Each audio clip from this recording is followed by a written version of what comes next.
Mississippi middays. Dave Hughes here in the Element Wealth Studios, and joining us in the big house, in the main box up there, we have with us Ben Milam from SuperTalk Mississippi News. How you doing today, sir? I'm good, Dave. Good to be with you again, man.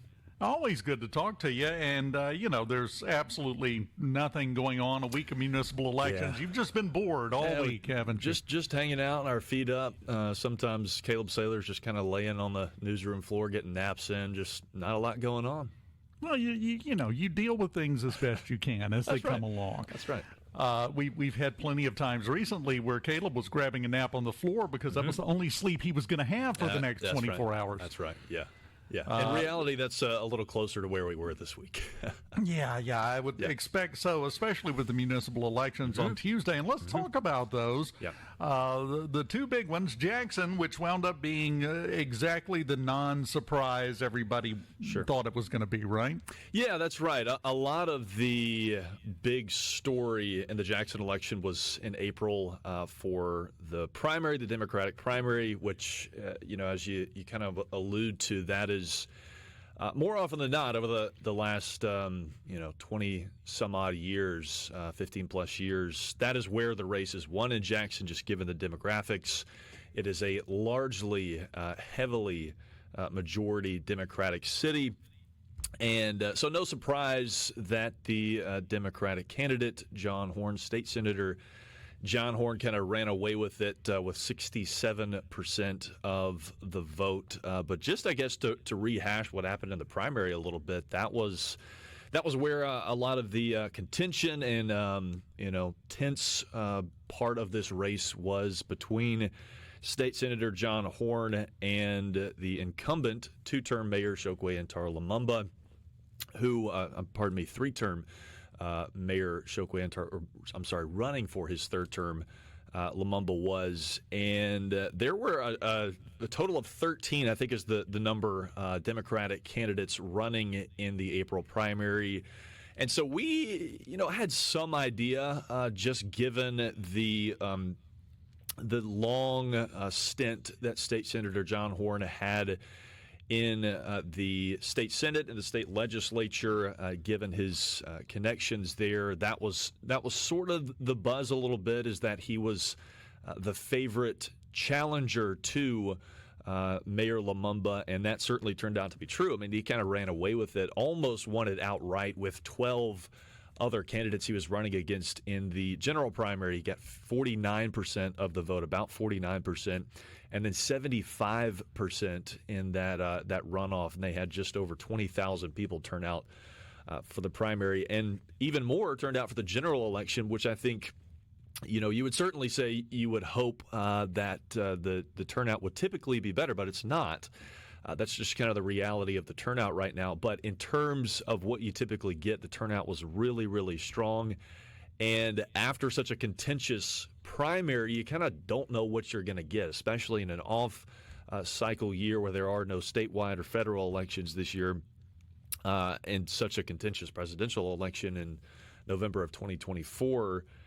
But I think all parties involved, especially the Horn camp, are excited and pleased with both the turnout and obviously the result. He'll be inaugurated as the next mayor of Jackson July 1st. And he was on the show yesterday talking about how he wants to hit the ground running. They are right now working on piecing together a leadership team, a transition team, and they've got a lot of stuff on the docket that they are going to address, and citizens of Jackson are hoping that happens quickly.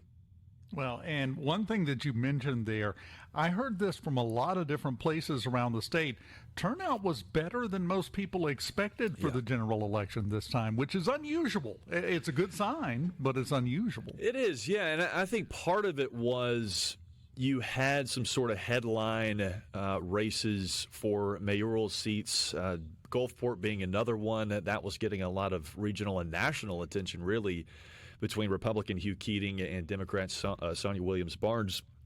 Both of them had congressional candidates and sort of nationally known political figures come in and stump for them. But then you had, really interesting races statewide, both mayorally. You had some really interesting referendums, both on the tax side and alcohol side. And so there were just, I think, some big issues that took up a lot of space in people's heads, if you want to say it that way, that got more people out to vote than usual. And at Gulfport, I mean, I think they got almost twice the turnout, maybe a little less than twice that they typically do in a similar year that they did. So I think overall, if you're asking Michael Watson of the Secretary of State's office, who manage the election process, I think they're probably really happy with how Mississippians came out and voted, and you would certainly hope it continues in that direction. It kind of leans into the way the world works now. It's all about having the drama and the pathos and the marketing ability to get people interested. That's right. And sometimes it naturally happens. I think there were just some natural stories and policies and candidates that just captured people's attention, and in a really important time we had around 200, a little under 200 municipal elections on Tuesday, and a lot of them were really high profile, maybe not statewide for some people, but in those specific communities, they were really, really important. Now, talking about pathos and drama and heartbreak, I'm going to mention Mississippi State baseball now. Yeah. If we could get an emotional support squishmallow into the studio there for Ben, it would probably be appreciated. Not the finish we were looking for at the regionals, was it? No, it wasn't. No, none of the three Mississippi teams playing in regional NCAA tournament action last weekend, as just about everyone's going to know, fell a little short, especially Southern Miss and Ole Miss playing in their own regional finals, both regional hosts. Both fell 1 run short. And, wearing my black and gold glasses, my Golden Eagles, I'm still not quite over that. I don't know that I ever will be. They say time heals all, but I think that pain is going to linger for a while. I've got a cough button here. I wish there was a cry button. I think I'd use it right now. But it's a multi-purpose button. Okay. You can use it for either one. It'll be fine. Cool. But we there might was have some to good relabel news. Was some good news out of Mississippi State. 100%. Yeah, I think the Bulldog Nation really excited, and they should be excited. Man, what a hire that Zach Selman, the AD at Mississippi State, made, plucking Brian O'Connor away from Virginia baseball, the 22-year head coach of Virginia baseball. And really, you look at it on paper, just about any way you look at it, one of the most successful head coaches in college baseball in the last 10-plus years, the second most College World Series appearances of any program since 2009, and they paid him accordingly. He is going to be the second highest paid head coach in all of college baseball. We got the numbers on that last night ahead of the introductory, I don't even want to call it a press conference, more of a party at Dudy Noble Field. They packed the place out and had all the concession stands open and fireworks and the whole shebang there, celebrating the hiring of O'Connor. He'll make $2.9 million across 4 years, his 4-year contract, and plenty of performance incentives to go along with that for things like winning the conference championship, winning the SEC tournament, Coach of the Year awards, and, of course, getting to the NCAA tournament, hosting a regional, winning a regional, getting to the College World Series. If he hits all of those, could potentially, goes and wins the national championship, could make as much as $3.4 million. And I think Mississippi State just showed they're not messing around. They're going all in on baseball, and they want to again be a national power. They've got the resources to do it. They've got the fan base to do it. I think those wearing maroon and white, though they came up a little short this year. I think probably went a little further than people may have thought, making a regional in the first place after you fire your coach mid-season or before the end of the season.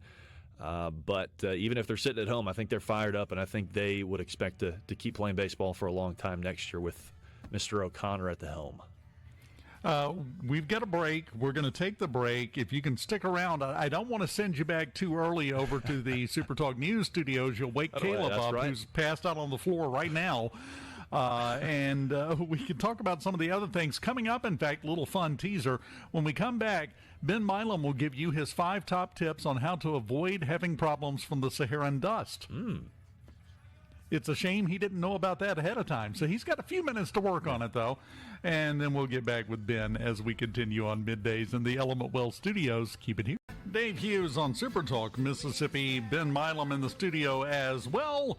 And I set him up before the break. I'm not going to make you do that, Ben. It's okay. I've got some if you want them. Oh, okay, good, because we do have this Saharan dust plume that's headed in our direction. It happens just about every year, but they seem to have almost been worse lately. Yeah, and I don't know exactly the environmental factors that contribute to that. You can do your own research there, I guess. But we do know the experts have told us, specifically Mississippi-based experts in the medical field have told us to kind of brace for impact a little bit. I actually think we've gotten the first taste of it this week, and it'll linger through the weekend, and I think for a couple of days after that. But it's not, you're not going to see this thick orange cloud in the sky. It's way up in the air, and it's basically another layer to the atmosphere is how we've had some people explain it to us. I think it's about a 2.5 mile thick layer of the atmosphere that is just going to put some stuff in the air, some fine particles that originated from the Sahara Desert. Basically a dust cloud, if you don't know what plume means. I've had a lot of fun saying the word plume this week. Don't often get to say that. But it's going, if you notice the sunset on a non-cloudy day look a little more vibrant. That is partially due to this dust plume because of the fine particles. I guess you get more reflection and refraction in the sky and the sunset and the sunrise. But it can contribute to some allergy-like symptoms. This part of the year when it starts to really get warm, I think a lot of people anyways have some of those allergy issues. And so some doctors with the Mississippi Asthma and Allergy Clinic are kind of pointing to some things you can do to curb those symptoms. J.T. Mitchell wrote a great article on this, and here are the tips and tricks, Dave, that you were asking for. These are from the Mississippi Asthma and Allergy Clinic, not Ben Milam. And so you can actually... So it's not his fault, is what he's saying. I'm not just making this up. To avoid some of these negative effects, you can limit your outdoor activity during peak dust levels, which are typically going to be around sunset and also when the UV index is higher. You can keep your windows closed. You can run indoor air filtration if you just have a basic air filter in your house. You can run that maybe a little more than you typically would, because opening and closing the door, windows, whatever, some of these fine dust particles are going to get in your house, and so it is certainly advisable to run some of that air filtration. You can continue, if you're prescribed allergy and asthma medications, continue to take that, and as always, contact a doctor if the symptoms are unmanageable. And also, just as a bonus, and I guess this would be number 5 because you asked me for 5, if you do have some of these symptoms or always do, just go get some over-the-counter nose spray, Flonase, whatever, CVS, Walgreens. I've been taking that a little bit more than usual. It helps a ton and opens everything up and helps you avoid some of these negative effects of the Saharan dust plume. You just got to, if you've been outside for a long time, you got to be careful. You'll wind up making nose mud. That's right. That's right. Yeah. So you got to do it properly. Moving on from choking to death. Yep. Let's go to something more positive. The Match 5, Mississippi Lottery. Holy cow, somebody's having a good week. $1.2 million jackpot, the largest in Mississippi Match 5 history. We heard from the Mississippi Lottery Corporation this week. This was yesterday that we heard about this. They won it in Wednesday night's drawing. It was a player in Columbus, Mississippi. and they're $1.2 million richer. And if you're I don't know, maybe you have a time machine, I'll read you the numbers. 1, 3, 11, 21, 34. Those are the winning numbers for the Mississippi Match 5 $1.2 million jackpot. This was a growing jackpot. This was the first win since April 12th. So nobody had won since then, and the jackpot just continually grew. The winner of that $1.2 million jackpot, they'll have 180 days to claim that prize, and I certainly hope they do. Hey, I mean, if they don't, I guess we get another shot at it. But for that person's sake, $1.2 million. Dave, what would you do with $1.2 million? Never talk to you or anyone else ever again. That was what I was expecting. Yeah, fair enough. I would just vanish like a ninja in Off the night. grid. Yeah. It's so funny that it was someone in Columbus that won it because my best friend actually lives in Columbus, and I can't wait to meet him. Well, I can dream, right? Yeah. Hey. You got to get that afterglow effect from it. That's right. Yeah. As best you can. Yep. Over in Hattiesburg, big ribbon cutting they had. This is a big deal down there. Yeah, it really is. This has been in the works for a long time. I think it was originally announced in 2021 that Jones Capital would be opening their headquarters in Hattiesburg, in Midtown Hattiesburg, right across the campus from Southern Miss. Jones, just over 70 years ago, started as a company, started just as Jones Lumber Company in Southwest Mississippi, and they have just continually rolled up new businesses, and just about every one of them have been successful. But it's a $50 million headquarters facility, again in Midtown Hattiesburg, 80,000 square feet. They'll house about 200 employees of Jones Capital, and that includes, mentioned some of those other businesses. That includes Coteray Construction, FE Recycling, Jones Logistics, Jones Lumber, Jones Power, Portable Fuel, Rockport Terminals, and 4 or 5 more. So it keeps going. It's a huge, huge operation. And for those familiar with the Hattiesburg area, that Midtown, the district of Midtown, that new development, a lot of that was centered around the potential for this headquarters to go in. And so big deal for the state of Mississippi as Jones continues to do really well. And big deal especially, I think, for the city of Hattiesburg is that can be really kind of a cornerstone in Midtown Hattiesburg and sort of have sort of a trickle-down effect for the rest of the city. I know they're really excited about that. Well, it's a big boost. It would be a big boost for any municipality, and Hattiesburg definitely as well. One other thing, but we're about out of time, but can't get away without mentioning, speaking of big boost, big success, and a big deal, William Carey. Yeah. It's one thing to be great. It's another thing to be consistently great. That's right. And that's what this means, isn't it? That's right. Yeah. William Carey Athletics has done it again. They win the Commissioner's Cup of the Southern States Athletic Conference, the NAIA conference they play in, for the 9th consecutive year. And that is just completely remarkable. And several times they have swept all 3 of those, meaning the men's, the women's, and the overall. This year they win the overall and the women's and come just short of a clean sweep. But I'll just read you some of the titles that William Carey won in the 2024 to 25 athletic calendar. Men's cross country, women's soccer, women's indoor track and field, women's basketball, women's golf, women's outdoor track and field, men's and women's tennis, and baseball. That's pretty good, Dave. Not wow. bad. Yeah, go Satyrs. That is, and that's what I'm saying, though, consistency and success breeds success. We know this, and sports and in everything, and boy, is that an incubator for success at William Carey. It is. They just keep doing it, and at the highest level of NAIA, it is not just in the SSAC in their conference. They continue to rack national championships up, and they've got people that have been there for 30, 40 years. I've been fortunate enough to do some work there on the broadcasting side, and it's a special place. And they just continue to win and to win big. Let me ask you before we let you go. we were talking about, I don't know if you heard it, the tiebreaker with a coin flip in Pelahatchie for an alderman seat in Ward 1. I did not hear about that. Yes, it was a tie. It was a direct, exact tie. So the county judge had to flip a coin between the two people that were on the ballot to decide, is there a better way to decide a tiebreaker for an election? You got to go through all these other tiebreakers before you get to a coin flip in sports, but that's like the first go-to in elections. There's got to be a better way, right? There has to be a better way. Wow, I'm going to have to kind of rack my brain for that one. Because I don't know, it just has, I mean, a coin flip has nothing to do with your political acumen or what the community wants. That's shocking stuff. And it feels very Mississippi too, but in a good way.